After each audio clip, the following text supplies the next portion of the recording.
ॐ नमो भगवते वासुदेवाय। ॐ नमो भगवते वासुदेवाय। ॐ नमो भगवते वासुदेवाय। ॐ अज्ञानतिमिरान्धस्य ज्ञानाञ्जनशलाकया चक्षुरुन्मिलितं येन तस्मै श्रीगुरवे नमः। नम ॐ विष्णुपादाय कृष्णप्रेष्ठाय भूतले श्रीमते भक्तिवेदान्तस्वामिन् इति नामिने। नमस्ते सारस्वती देवी गौरवाणी प्रचारिणे निर्विशेषा शून्यवादी पाश्चात्यदेशतारिणे। जय श्री कृष्ण चैतन्य प्रभो नित्यानंद श्री अद्वैत गदाधर श्रीवासादि गौर भक्तवृंद। हरे कृष्णा कृष्ण कृष्ण हरे हरे हरे राम राम राम हरे हरे। हरे Krishna.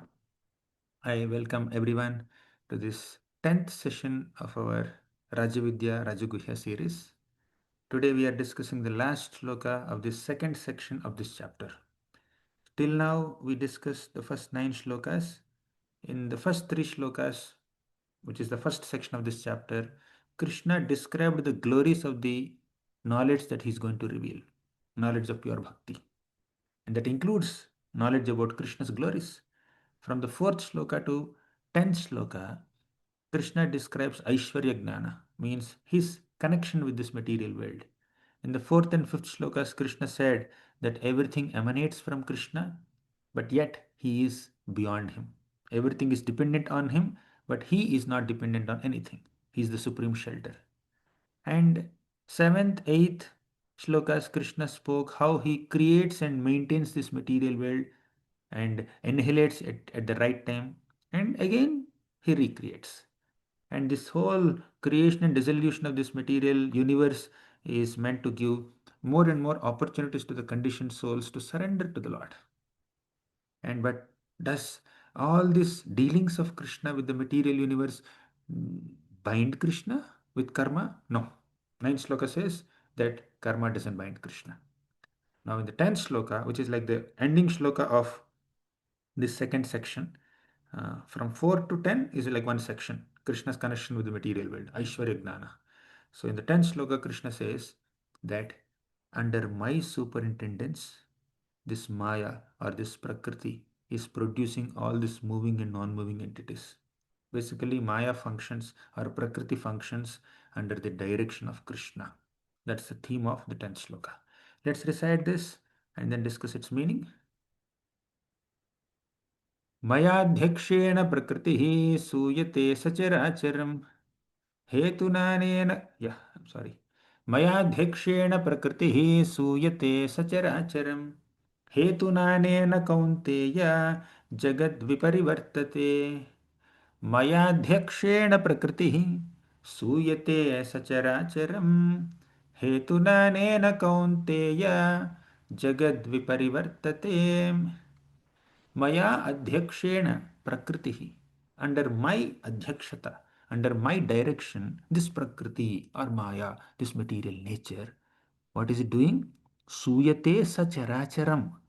Suyate means producing chara and achara living entities. Chara means those living beings that can move, like animals and human beings. Achara means those living beings that cannot move, like trees. So all the moving and non-moving entities are produced by Prakriti under the adhyakshata of Krishna. Is it clear? So Krishna says, under my superintendence, under my direction, this Prakriti is producing all the living and non-living and moving and non-moving entities. Right? Now, next line. Hetunanena kaunteya jagad viparivartate. Now, Kaunteya word, now you are familiar. Kunti is the mother of Arjuna. Kaunteya means the son of Arjuna, a son of Kunti. So, Krishna says that, O Kaunteya, O son of Kunti, Hetunanena Jagad Viparivartate. Under its rule, under Prakriti's rule, this universe is created and annihilated again and again.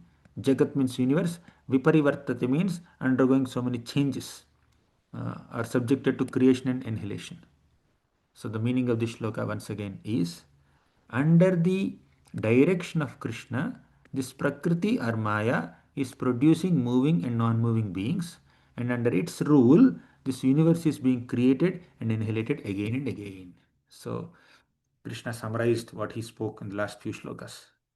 Basically, Krishna is here, Maya is under Krishna, and this Maya is carrying out the creation and destruction and maintenance of this material universe, Jagat, and also creating moving and non moving entities in this universe. Clear?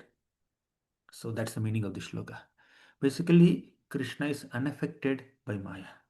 Krishna is the master of Maya. Krishna is the controller of Maya.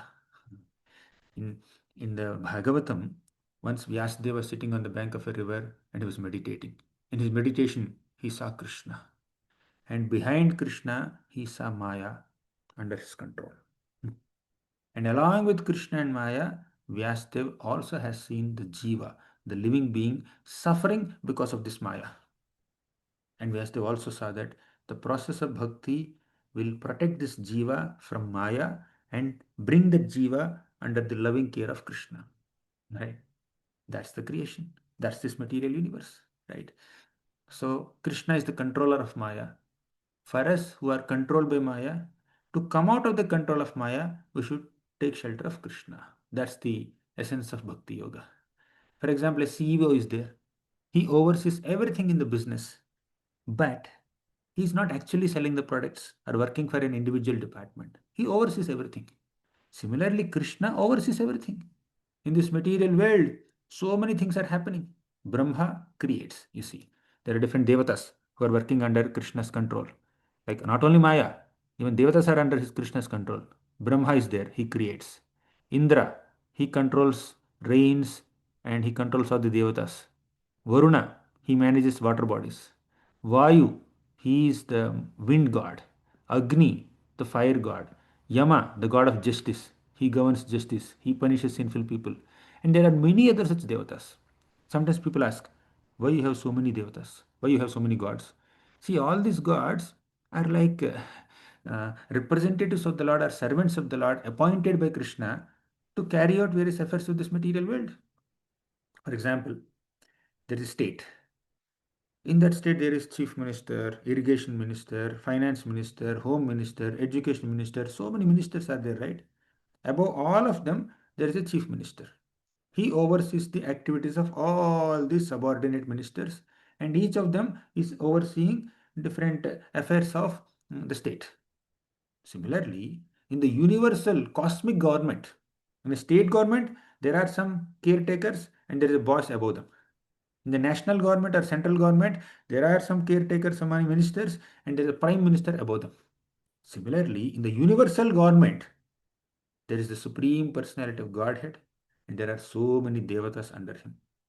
And amongst the devatas also there are hierarchies. Brahma is there, he is in the top. Then there are lower devatas, Indra, Chandra, Varuna, Vayu. And amongst these devatas also Indra is top, and many other devatas are reporting to Indra. And Indra is also reporting to Brahma. Brahma is reporting to Vishnu. Like that, there's a hierarchy of gods, right? So not all are one. Some are there is God is only one, basically. God is one and he manifests in multiple forms. He has so many avatars. Krishna is there, Vishnu is there, Matsya, Kurma, Varaha, Vamana, Narasimha, Rama, Parashurama, so many avatars are there. They're all multiple forms of same God. When it comes to devatas like Brahma, Indra, Chandra, Varuna, Vayu, Agni, Yama, they are living beings who are empowered with godhood or empowered with some powers. They act as devatas or gods living in the heavenly planets. They oversee different affairs of this universe. Tomorrow, if you want to become Indra, you can become Indra, provided you are qualified for it. You can occupy different posts. All these are posts. Brahma is a post, Indra is a post, Varuna, Vayu, Yama, they're all posts. And they keep changing also. Just like this prime minister, chief minister, they keep changing. This home minister, education minister, irrigation minister, the posts keep changing every 5 years or 10 years or whatever. Similarly, the post of Indra also changes. Means one person occupies Indra post today. After one manvantara, another Indra comes. New Indra comes. Then one person acts as Yamaraj today, and in the next manvantara, another person becomes Yamaraj. He oversees the sinful people. But Krishna is the supreme director. Krishna is not a post. He is the supreme Lord. Krishna, Vishnu. There's no one can become Vishnu. No one can become Krishna. No one can become Ram. We can become devotees of the Lord. Devotees of Rama, Krishna, Vishnu, but we cannot become them. But you can become Brahma. You can become Indra. You can become Yama. So we need to understand the distinction between different devatas or gods. Next, Krishna is the supreme director. He is the supreme director of Maya and all the people who are overseeing different departments in this Maya. Just like father gives seed to a mother and thus creates a child, similarly Krishna also, he impregnates the material nature. Maya adhyakshena prakriti suyate sacharacharam. By his glands, he infuses all the souls into the womb of the material nature, and that material nature, prakriti, creates different bodies for those souls. And according to how these bodies are created, suyate sacharacharam. How are the moving and non-moving bodies are created for the souls? According to their past karma, right? According to their karma, some souls are meant to enter human bodies. Some souls are meant to enter tree bodies. Some souls are meant to enter dog bodies, cat bodies, bird bodies. According to their karma, these bodies are created by Prakriti. But the souls are parts of Krishna. Krishna is the father of all. He's the loving father of everyone, and we can reconnect with him. We don't have to enter all the species. We can go to the spiritual world. He's the supreme father of all living entities, and Prakriti is like mother. So Maya Adhyakshena Prakriti Suyate Sacharacharam. Hetunanena Kaunteya Jagat Viparivartate. Now, because Krishna is the controller of Maya, we are also under Krishna's control. Although we are spiritual, Maya is material, still we are under Krishna's control. Prabhupada gives a simple example. For example, a child wants to pray. He wants to play. But the mother says, no, not now. Outside it's very hot. It's summer. You cannot play outside. Or it's raining outside. You should not go. You'll catch cold. You'll catch fever. So sometimes a mother or a father may not give permission to a child to play. All the child wants to play desperately. Because mother knows what's good for the child. Similarly, when we practice bhakti, we may have certain desires. So many material desires sometimes. But Krishna says, no, no, no, not now. I will not give you. I have a better plan for you. I can give you something better than this. So just as mother says no, Krishna also says no sometimes. But sometimes if we are too stubborn, Krishna may allow us to fulfill those desires. Just like when the child is too stubborn. No, even if it's raining, I will go out and play. Mother says, okay, fine, go and play. And the child plays. He catches cold. Then he will understand, oh, I should not be doing that. What my mother said is correct. Similarly, Krishna says so many things in the Bhagavad Gita. We are supposed to follow them. But if we ignore Krishna's instructions, if we explore Maya here, if we explore the pleasures and pains of this world, then we'll have to suffer. Then we'll come to the same realization. I should have heard Krishna's words.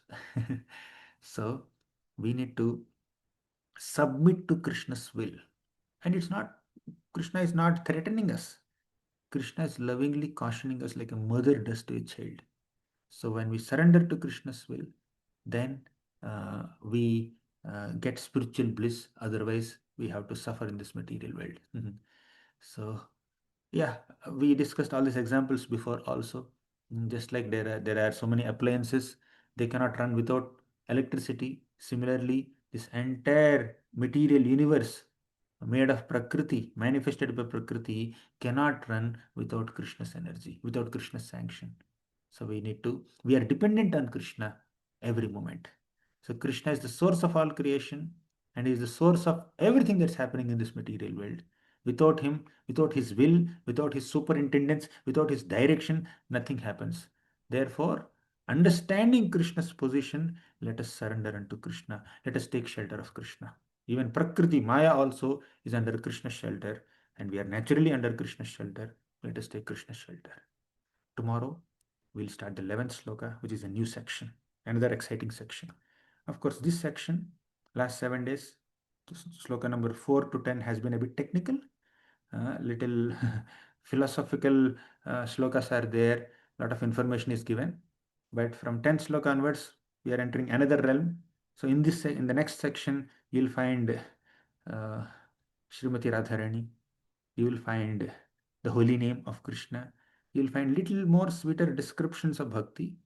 And when we actually enter the last section of this chapter, 9.26 onwards, there pure nectar comes up. Patram pushpam phalam toyam yome bhaktya prayachati. There are series of beautiful, sweet shlokas that encourages and inspire us to take to the path of bhakti more seriously.